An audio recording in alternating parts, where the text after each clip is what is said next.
25 जून 1983 और कपिल देव, इस जुगलबंदी को शायद ही कोई भूल सकता है, क्योंकि इसी जुगलबंदी ने हिंदुस्तान को क्रिकेट के नक्शे पर ला खड़ा किया था। माने भारत पहली बार विश्व कप जीता था।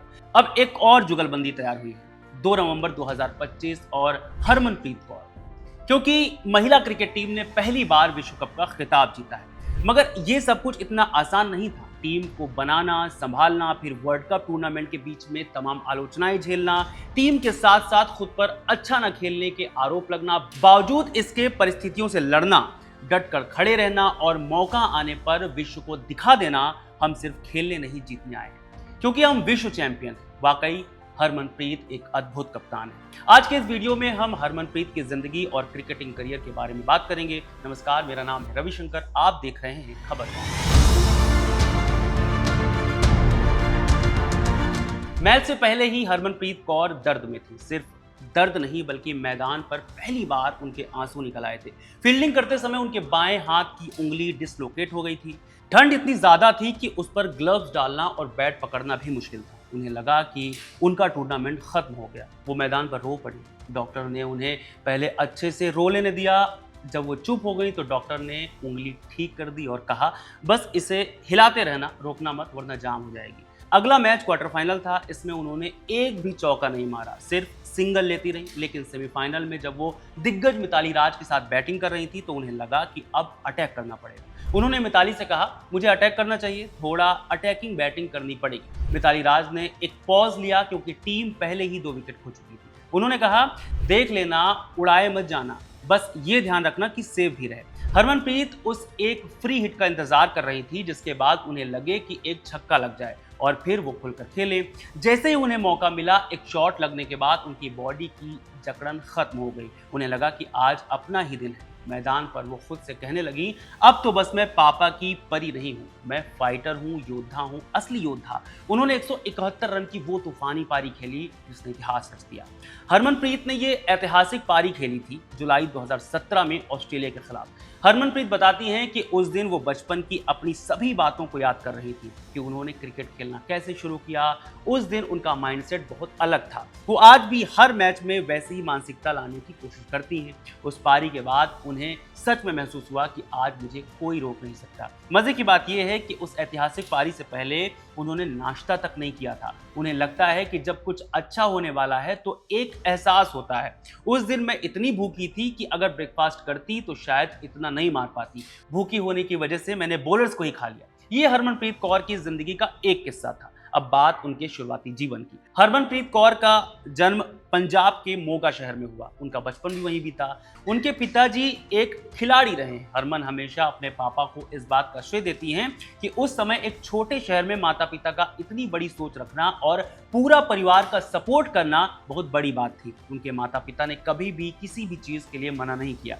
पिताजी ने कभी उनसे ये उम्मीद नहीं की कि वो पढ़ाई में बहुत अच्छी हो, बस इतना कहा कि परीक्षा पास कर लो। उन्होंने हमेशा अपने बच्चों के सपनों को सपोर्ट किया। हरमनप्रीत बताती हैं, जब वो छोटी थी तो उनके पिता एक बड़ा बैट लेकर आए थे जिस पर गुड बैटिंग लिखा हुआ था। क्रिकेट के लिए उनका जुनून भी पिताजी से आया। उनके पिता भी बल्लेबाजी में डिफेंसिव नहीं खेलते थे, बल्कि बहुत छक्के मारते थे। हरमनप्रीत का माइंडसेट बचपन से ही ऐसा बन गया कि बॉल शायद ज्यादा ऊपर ही जाता है, नीचे वालों को कोई नहीं देखता। घर में एक मजेदार कंपटीशन चलता था। उनके भाई के साथ उनका कंपटीशन था कि जो युवराज की तरह बैटिंग कर देगा, और अगर उन्होंने ज्यादा रन बना दिए तो शाम तक उन्हें सब तरह के ताने सुनने पड़ते थे। हरमनप्रीत की दादी का एक सपना था कि हरमनप्रीत एक दिन पुलिस ज्वाइन करें। हरमनप्रीत कहती हैं कि उनके लिए ये बहुत खुशी की बात है कि वो आज ब्लू जर्सी में देश का प्रतिनिधित्व करने अपना ख्वाब और साथ ही अपनी दादी का पुलिस ज्वाइन करने का सपना दोनों पूरा कर रही हैं। वैसे हरमनप्रीत को बचपन से ही खेल कूद का बहुत शौक था।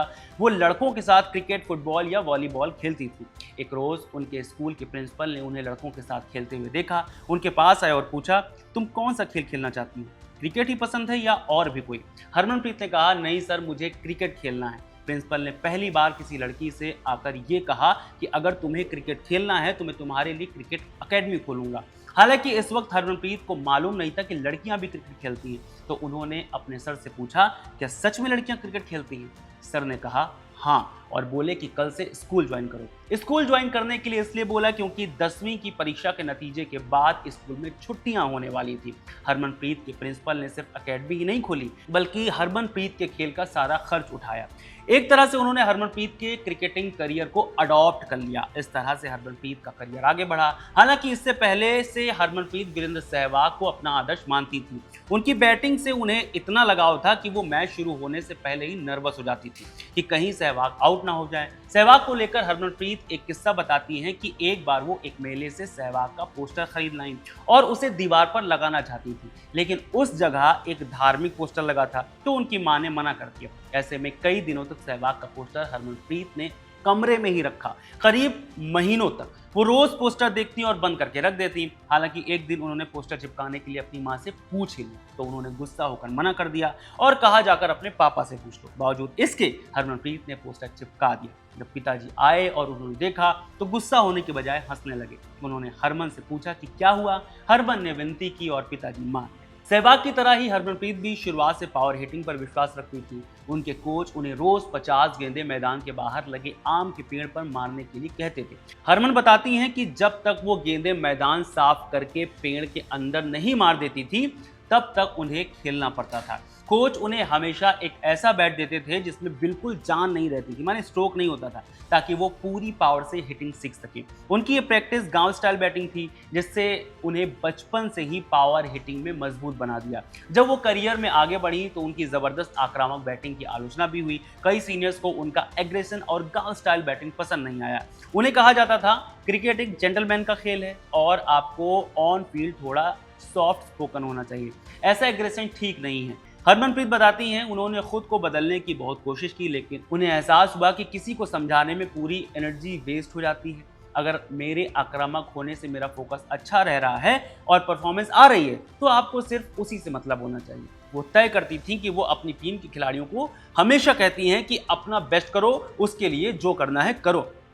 अच्छा, पावर हिटिंग के लिए कई बार हरमनप्रीत के बल्लों की जांच भी की गई है। हाल ही में एक T20 पारी के दौरान जब उन्होंने छक्का मारा तो अंपायर खड़े हो गए। अंपायर ने उनका बैट चेक किया। बैट चेक करने का नियम होता है और उन्हें लगा कि कहीं उनका मैजिक बैट छीन न लिया जाए। उनका बैट क्लियर हो गया। हरमन को ये अच्छा लगा क्योंकि सुपर हीरोज को ऐसी समस्याएं आती हैं, तो हरमन को भी आई थी। सिर्फ मैच ही नहीं, हरमनप्रीत को निजी जीवन में भी संघर्ष झेलना पड़ा है। खेल के दौरान लंबे बाल मैनेज करना बहुत मुश्किल होता था। एक बार उन्होंने अपने बाल छोटे कटवा लिए। ये बात पंजाबी परिवारों में आसान नहीं होती। जब उन्होंने बाल कटवाए तो उनके पिता उनसे 3 महीने तक नहीं बोले। माँ भी बोली कि वो इस बार पिता को नहीं मना पाएंगी, हरमन को खुद ही बात करनी पड़ेगी। हरमन ने पिताजी को समझाया कि हॉस्टल में पानी की समस्या है और उन्हें खेलते समय लंबे बाल मैनेज करने में दिक्कत आती है। उन्होंने पिताजी को सभी महिला खिलाड़ियों की तस्वीरें दिखाई जिनके बाल छोटे थे, ये साबित करने के लिए कि किसी भी फीमेल क्रिकेटर के लंबे बाल नहीं होते। 3 महीने बाद पिताजी मान गए। जब उन्होंने बात करनी शुरू की तो उन्होंने सिर्फ इतना कहा कि दोबारा बाल मत कटवाना। इसके अलावा हरमनप्रीत एक किस्से का जिक्र करती हैं। कहती हैं कि एक बार खेल के वक्त एक लड़का उन्हें परेशान कर रहा था तो उन्होंने उसे बल्ले से मारा था। बाद में उन्हें एहसास हुआ कि वो तो सिर्फ 8 लोग हैं जबकि सामने वाली गैंग में 20 से 25 लोग थे, तो उन्होंने अपने भाई को स्थिति संभालने के लिए बुलाया।